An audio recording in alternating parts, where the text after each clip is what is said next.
لیکن کہیں ایک واقعہ ساری قرآنی تاریخ میں آپ کو دکھائی نہیں دے گا، ایک واقعہ نہیں کہ کسی نبی نے اپنی گستاخی کی کوئی سزا مقرر کی ہو یا اللہ کی گستاخی کی کوئی دنیاوی سزا مقرر کی ہو. یہ معاملہ سب اللہ پر چھوڑ دیا ہے. پھر انہوں نے یہ کہاں سے لیا؟ یہ سوال اٹھایا گیا ہے کہ آخر انہوں نے کہاں سے لیا ہے، اس تعلیم حاصل کہاں سے کی؟ سوچتے سوچتے مجھے سمجھ آئی کہ یہ بات بھی انہوں نے نبیوں کی تاریخ سے حاصل کی ہے، کیونکہ گستاخان رسول کی تو کوئی سزا نہیں تھی، لیکن اس شاقان رسول کو ضرور قتل کیا جاتا تھا. اور یہ سزا تمام تاریخ انبیاء پر پھیلی پڑی ہے. خود حضرت اقدس محمد مصطفیٰ صلی اللہ علیہ وسلم کی محبت کے جرم میں دیکھو صحابہ پر کیسے کیسے ظلم کیے گئے. لا الہ الا اللہ تک تو برداشت کر سکتے تھے، مگر محمد رسول اللہ کے نام سے ان کو ایسا طیش آتا تھا، ایسے غضبناک ہو جاتے تھے کہ کسی قیمت برداشت نہیں کر سکتے تھے. بلال کو جس طرح گلیوں میں گھسیٹا گیا ہے وہ یہی قصور تھا، لا الہ الا اللہ اور محمد رسول اللہ. تو اس شاق رسول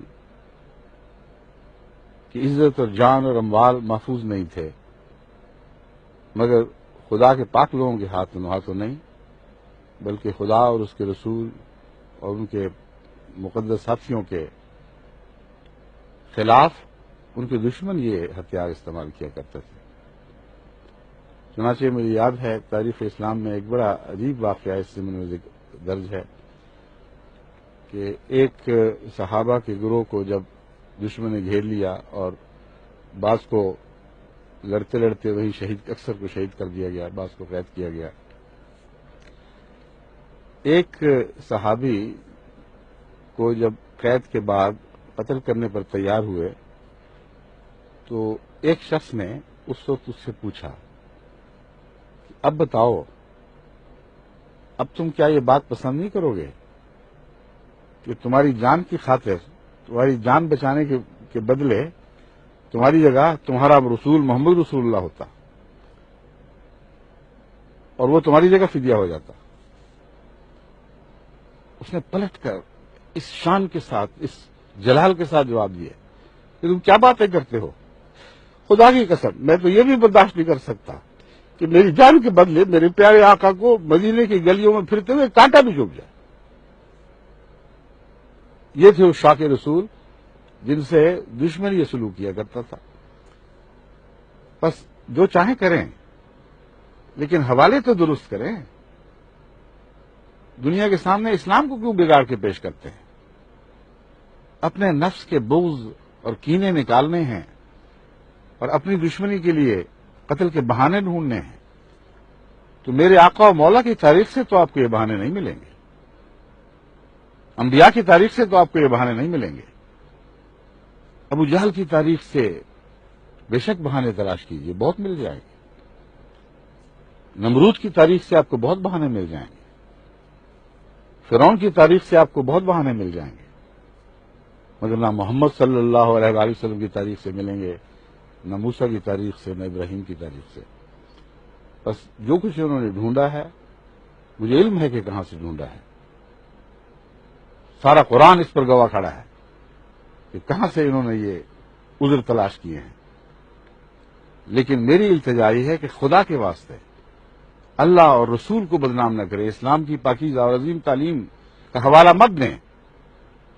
حوالے ان کے دیں جن کے یہ کردار تھے، جن کا یہ اسلوب تھا، جو اس اسلوب کے ساتھ ہمیشہ رہے، اور پھر اسی اسلوب کے ساتھ خدا کی تقدیر سے مٹا دیے گئے اور صفحہ ہستی سے نابود کر دیے گئے. بس تم کیوں اپنے مٹنے اور اپنی نابودی کے سامان کرتے ہو؟ اللہ سے ڈرو، اسلام کی پاک تاریخ کو نہ بگاڑو، کیونکہ تقوی شعاری سے کام لیتے ہوئے تمہارا فرض ہے اسلام کی طرف منسوب ہوتے ہو، اس لیے تمہارا فرض ہے. دل میں جو کچھ ہے اللہ بہتر جانتا ہے، مگر اسلام کی طرف منسوب ہوتے ہو، محمد رسول اللہ کی طرف منسوب ہوتے ہو. اس لیے اسلام کے پاک مذہب کو بدنام نہ کرو، محمد رسول اللہ کی پاک سیرت کو بدنام نہ کرو. اور دل کے بوجھ اپنی طرف منسوب کرو یا اپنے جیسوں پہلوں کی طرف منسوب کرو، مگر خدا کے پاک بندوں کی طرف منسوب کرنے کا تمہیں کوئی حق نہیں ہے۔ دیکھو، ان پاک لوگوں کی طرف منسوب ہونے سے ہی بہت بڑی بڑی ذمہ داریاں پیدا ہوتی ہیں۔ ایک بچہ شرارت کر رہا ہو، اس کو بعض دفعہ اگر اچھے انسان کا بچہ ہو تو گلیوں میں لوگ تانا دیتے ہیں کہ دیکھو تو اسے کس باپ کے بیٹے ہو، اور بعض دفعہ اسی حوالے سے وہ کٹ جاتا ہے۔ مگر دنیا کا کتنا ہی بڑا، کتنا ہی معزز باپ کیوں نہ ہو، محمد رسول اللہ کے مقابل پر تو اس کی کوئی بھی حیثیت نہیں۔ بس میں تمہیں اس آسمانی باپ کا حوالہ دیتا ہوں جس سے بڑا مقدس باپ کبھی پیدا نہیں ہوا، کہ اپنے کردار کو اس حوالے سے درست کرو۔ ساری دنیا میں اسلام کی ایک بھیانک تصویر بن رہی ہے، اور بنا کون رہا ہے؟ وہ لوگ جو دنیا کی نظر میں اسلام کی طرف منسوب ہو رہے ہیں۔ حضرت مسیح موعود علیہ الصلوۃ والسلام کا، جن کو گالیاں دیتے تم تھکتے نہیں، ان کا تو یہ حال تھا، ان کے دل کی تو یہ کیفیت تھی کہ تمہارے دکھوں اور آزاروں سے تنگ آ کر جب دل غم سے بھر جاتا تھا تو اسے اس طرح سمجھاتے تھے کہ اے دل، تو نیز خاطر اینا نگاہدار، کافر کنن دعوی حب پیغمبرم، کہ اے دل، تجھے بہت دکھ دیا گیا، لیکن آخر کچھ اس طرف بھی تو نگاہ کر کہ یہ میرے ہی پاک رسول کی طرف منسوب تو ہوتے ہیں، اس لیے اس منسوب ہونے کی خاطر ان سے نرمی اور شفقت کا سلوک کر۔ یہ دل کی سچائی ہے، یہ عشق محمد مصطفیٰ ہے جو تمہارے سامنے روشن ستاروں کی طرح چمک رہا ہے۔ آج کے زمانے کے عشاق کا عشق، اس سے ہی فائدہ اٹھاؤ، اس کی روشنی سے ہی کچھ سیکھو۔ اس لیے جہاں تک آپ کے اس سوال کا تعلق ہے کہ ان لوگوں نے کہاں سے لیا ہے، میں نے سب معاملہ کھول کر آپ کے سامنے رکھ دیا ہے۔ قرآن کی تاریخ میں، انبیاء کی تاریخ میں ایسا کوئی ذکر نہیں ملتا۔ خدا سے بڑھ کر کسی کی گستاخی کو کوئی مرتبہ نہیں دیا جا سکتا، اور نبیوں میں سب سے بڑھ کر محمد رسول اللہ کی گستاخی ہے۔ پھر پہلوں کی گستاخی میں حضرت عیسیٰ علیہ السلام کی گستاخی، حضرت مریم کی گستاخی، پھر محمد رسول اللہ کے زمانے کے پاک وجودوں کے دور میں حضرت عائشہ صدیقہ رضی اللہ تعالیٰ عنہ کی گستاخی، اور آپ کے صحابہ کی۔ ہر روز آپ کو گالیاں پڑتی تھیں، دکھ دیے جاتے تھے، مگر کسی ذاتی گستاخی یا حتک کے نتیجے میں اسلام نے کبھی دنیاوی سختی کی اجازت نہیں دی۔ یہ وہ اسلام ہے جسے دنیا قبول کرے گی اور کر رہی ہے۔